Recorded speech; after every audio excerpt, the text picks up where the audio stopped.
Lo pengen hidup jadi lebih baik tapi bingung mulai dari mana bro?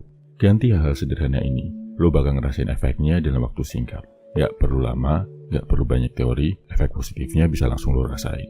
Pertama, ganti mengeluh sama bersyukur. Ngeluh wajar, tapi kalau kebanyakan ngeluh, lo secara gak sadar akan mensugesti kalau hidup itu gak menyenangkan. Cara membiasakan biar lo gak hobi ngeluh kayak gini bro. Tiap satu keluhan, komplain yang lo keluarin ke orang lain, ke kehidupan, atau ke Tuhan, coba netralisir dengan 3 kali bersyukur. Kedua, ganti minuman kemasan sama air putih. Ini ngaruh banget ke kesehatan, termasuk kesehatan otak. Minuman kemasan yang mengandung banyak gula, itu bisa bikin ledakan dopamin dalam otak lo. Jadinya, lo pengen lagi dan pengen lagi. Padahal, kalorinya tinggi, gulanya tinggi, dan penuh bahan pengawet.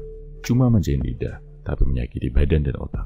Kebanyakan minum, badan lo bakal kerasa berat, males, dan gak sehat.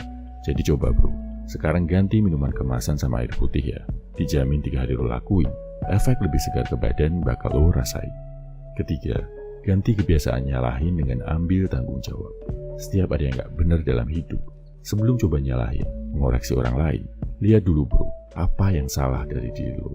Contohnya, lo ngerasa ketinggalan jauh secara pemikiran daripada teman-teman lo. Daripada lo nyalah-nyalahin orang tua yang gak support, atau keadaan ekonomi lo, mending lo fokus, benerin diri buat ngelakuin hal-hal yang bikin lo berkembang. Kayak belajar skill gratisan di YouTube, biar lo lebih jago dalam suatu hal. Akui, sadari, terus benerin hal itu. Nyalahin orang lain, gak akan merubah keadaan. Tapi dengan ngebenerin diri sendiri, lo akan langsung bisa merasakan kebaikannya. Keempat, ganti overthinking sama action. Sadar bro, mau lo pikirin terus apa hal yang lo takutkan, kalau cuma dipikirin dan dikhawatirin, gak akan jadi lebih baik. Lo gak akan bisa mengatasinya.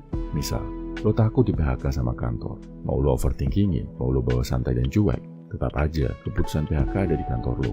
Kalaupun pada akhirnya di PHK, mending di PHK dengan hati tenang, daripada di PHK dalam keadaan overthinking kan. Coba lo ganti overthinking sama action. Mulai nabung, berintis bisnis sampingan, atau ngelamar kerja di tempat baru. Overthinking cuma membuat segalanya makin buruk. Action sekecil apapun itu akan membawa perubahan baik dalam hidup lo. Kali ini gue mau bahas 4 tipe cowok introvert berdasarkan kelebihan dan senjata utamanya. Senjata yang bisa bikin lo sukses dalam hidup, karir, dan mendapatkan wanita. Nanti share ya bro di kolom komentar, lo termasuk tipe introvert yang mana? Tipe pertama, the thoughtful observer atau pengamat yang hobi merenung. Jadi, tipe introvert ini suka banget merenung dan berpikir dalam-dalam. Ibaratnya kayak detektif yang jago memecahkan suatu kasus, cari alibi, dan mendeteksi kebohongan. Lo tuh pintar menilai hal yang tepat buat diri lo dan buat orang lain. Cewek suka, karena lo punya sifat perhatian yang natural, cermat, gampang ingat detail-detail kecil. Tapi ya ada sisi kurangnya juga. Lo kadang suka overthinking, jadi sering pusing karena pikiran sendiri. Sering dibikin takut sama kekhawatiran lo sendiri. Biar makin keren, apa yang harus dilakuin? Banyak baca, biar wawasan lo makin luas. Terutama tentang ilmu-ilmu yang hubungannya sama psikologi manusia. Biar observasi lo makin akurat. Kedua, tipe the empathic listener atau pendengar yang empatik. Tipe introvert ini benar-benar peka terhadap perasaan orang lain. Kualitas empati lo yang tinggi bikin lo jadi pendengar yang baik dan bisa memberikan dukungan tulus buat orang di sekitar. Cewek suka banget ngobrol sama cowok kayak gini, kadang ngerasa diperhatikan dengan baik. Tapi kadang sih ada sisi kurangnya juga, karena fokus lo pada orang lain, kadang lo lupa sama kebutuhan sendiri. Rawan di friendzone sama cewek, karena mereka terlalu nyaman, dan akhirnya nganggap lo sebatas temen aja.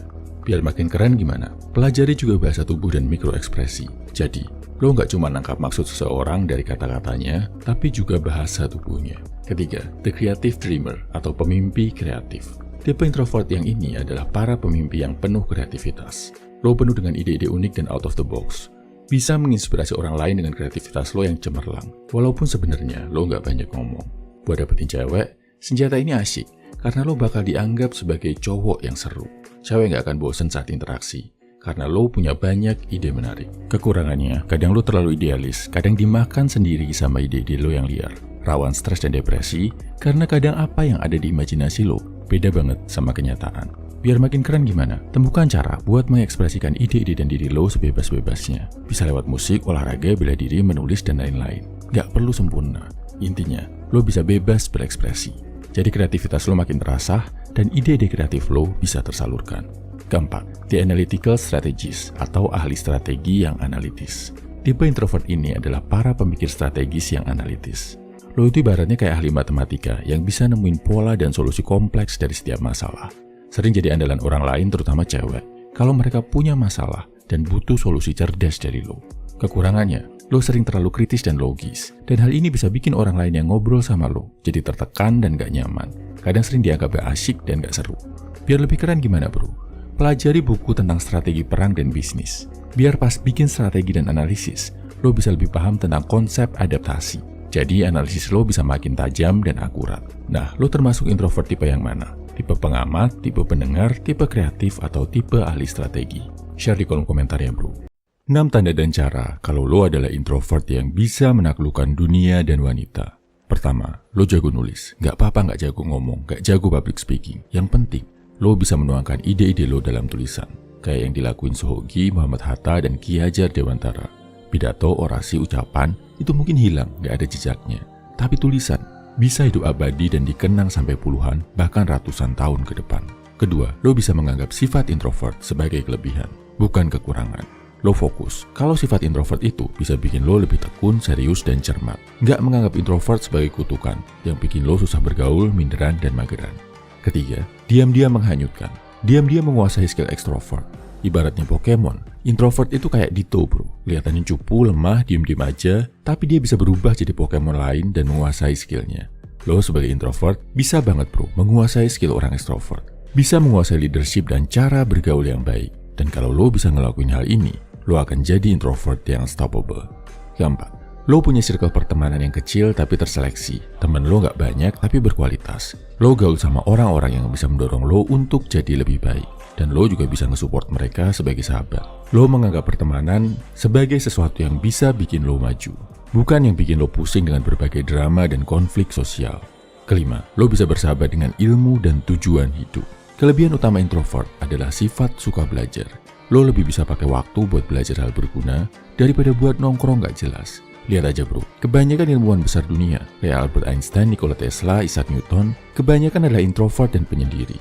Yang kalau lagi fokus belajar dan mengejar sesuatu, bisa mengurung diri berhari-hari di laboratoriumnya. Keenam, ini yang paling penting. Lo berani sendirian, gak takut ditinggalkan. Kalau mau jadi cowok sukses, gak bisa enggak. Di satu titik, pasti ada orang yang gak suka, gak setuju sama lo. Dan cowok introvert akan lebih berani mengambil keputusan untuk sendirian, demi memenangkan hal yang sedang diperjuangkannya. Pria-pria introvert gak takut jadi lone wolf, yang bahkan harus berjuang sendiri melawan arus. Dianggap aneh dan beda sama kebanyakan orang, karena dia yakin dia sedang bertarung untuk meraih mimpi. Share bro di kolom komentar. Dari 6 tanda cowok introvert yang bisa menaklukkan dunia ini, lo udah punya tanda yang mana aja? Terus, cara-cara lebih detailnya biar bisa punya 6 hal di atas gimana bro? Tenang aja, udah gua tulisin dengan detail di ebook terbaru gua, judulnya The Real Sigma. Ebook panduan buat cowok introvert, biar bisa berevolusi jadi The Real Sigma. Jadi introvert yang berkualitas, nggak sekedar introvert loyo-loyo. Dibuat berdasarkan riset buku-buku terbaik di dunia tentang sifat introvert, ditambah dengan berbagai riset ilmiah, dan disajikan dalam tips-tips terapan yang gampang dipahami dan dilakuin. Bakal langsung ada efeknya dalam hidup lo bro. Lo bisa baca e-booknya di kolom komentar, deskripsi, atau bio. Dan seperti biasanya, boleh bayar semampunya. Salam everyman, semangat bro.